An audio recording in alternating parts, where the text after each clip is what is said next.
Welcome back to Virginia this morning. For over 3 decades, our next guest, hey, he is an award-winning former veteran television news anchor here in Richmond. Now retired, he's put the pen to paper and churned out a latest book, The Burning Church, and we welcome none other than Gene Cox to Virginia this morning. Gene, it's an absolute pleasure, my friend. Nice to see you again, man. Thank you very much. All right, so in all of the years that you've worked in television here in Richmond, have you ever been to CBS 6 before? I have never been in this building until today. I've always wanted to come in. It's pretty neat. Yeah, well, you saved the best for last, right? Yeah, it's cozy. It's just warm, and a lot of people running around, and you know. Well, Gene, like it is, as I said, you're a legend here in Richmond television. That's a code word for old. More than 3 decades. Tell me about this journey that you took. What made you put down the microphone and pick up the pen and write this, as you call it, an unvarnished memoir? Well, that's what the publisher called it, unvarnished. I guess he's right. I didn't varnish much in there. You know, there's some stories I wish I'd told that I didn't. But, you know, it's just, I hang it out there. That's the way it is. Some people like it, some people don't like it. But if you write something everybody likes, you haven't written anything, I think. Take us on that journey. A lot of little vignettes throughout your lifetime, snapshots of Gene Cox. Yeah, there's that. You know, I see it. I tried to provoke some thought in this book about fundamentalism, which is the background I came out of, and it's still prevalent throughout much of the South and Midwest and so forth. But at the same time, I wanted to tell some interesting stories, some funny stories, some of which are hard to believe nowadays. And so I sprinkle that in to try to, you know, if you don't read the book and want to think about it, then I missed my first mark.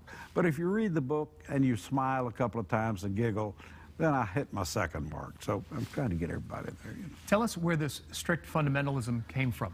Well, I was born into it. My father was a preacher. My grandfather was a preacher. My great-grandfather was a preacher, the fundamentalist type, you know. And it ran out when it got to me. You were preaching the headlines. Sometimes I suppose I was, yeah.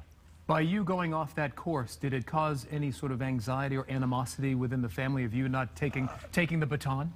Well, from the day I was born, you could say, you know, I was not my father's favorite, and he was not my favorite.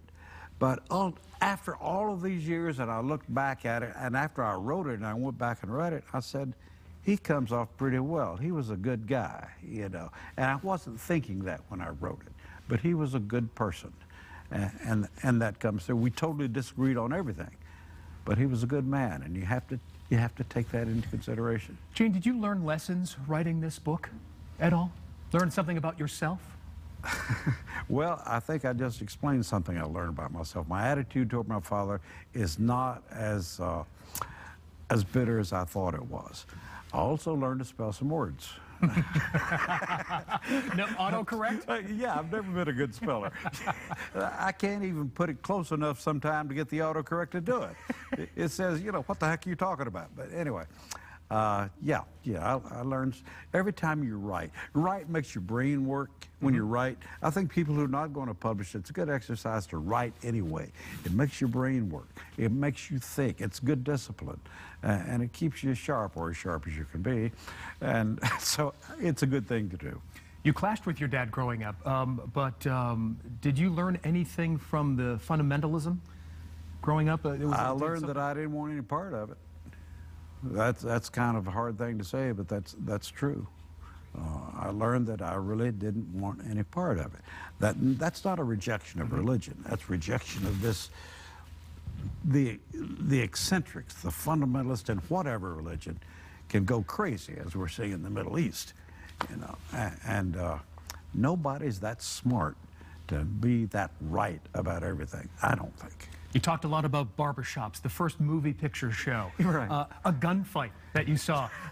Was this something that you had outlined, or were these stories that came to you and you just started writing about them, and then all of a sudden you had a book? These are stories very much in my consciousness all these years, and then when I started playing with them, I said, how am I going to put this together? In sequence? No, that'll be boring. I got to slice it up a little, and I decided to open with a gunfight.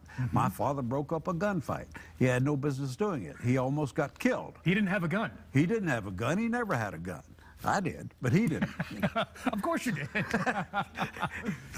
Hey, and tell us, I liked the guns. I couldn't hit anything, but I liked it. Gene, I'm sure there are a lot of viewers out there wanting to know, how did you land in television? 1,000 years ago, I just looked at it.